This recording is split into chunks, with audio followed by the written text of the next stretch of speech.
We begin this morning with the race for the White House in the first Republican primary debate. Yeah, the stage is set for tonight's first debate in Milwaukee, Wisconsin. It's a crucial swing state. It helped President Biden win the 2020 election, and Republicans are looking to flip it back red in 2024.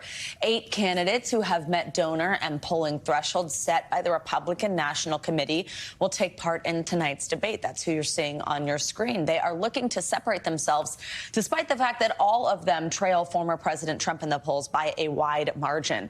Trump also qualified for the debate, but is skipping this event. He's also hinted at not taking part in future debates. We have full coverage this morning, starting with NBC News correspondent Dasha Burns from Milwaukee.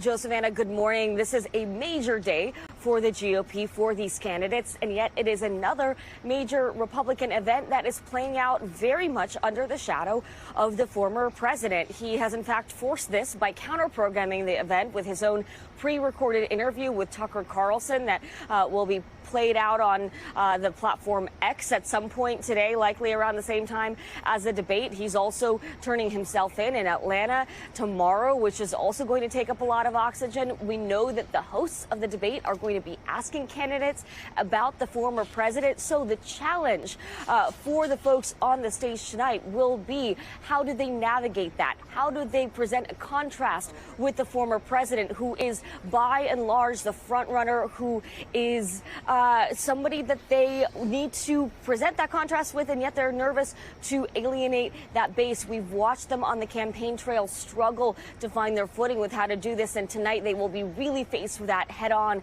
as a lot of voters are going to be turning in really for the first time after the dog days of summer. We know that on that stage, the layout is going to have Florida Governor Ron DeSantis and Vivek Ramaswamy at the center.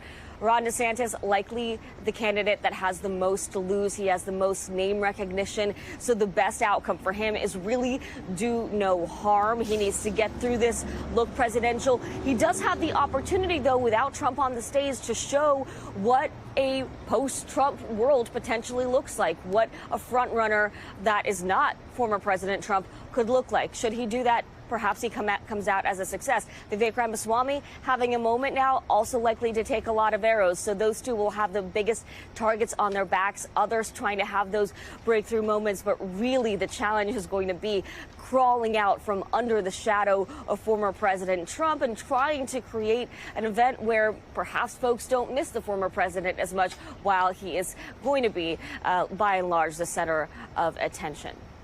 All right, lots to watch for. Dasha, thank you so much. Thanks for watching our YouTube channel. Follow today's top stories and breaking news by downloading the NBC News app.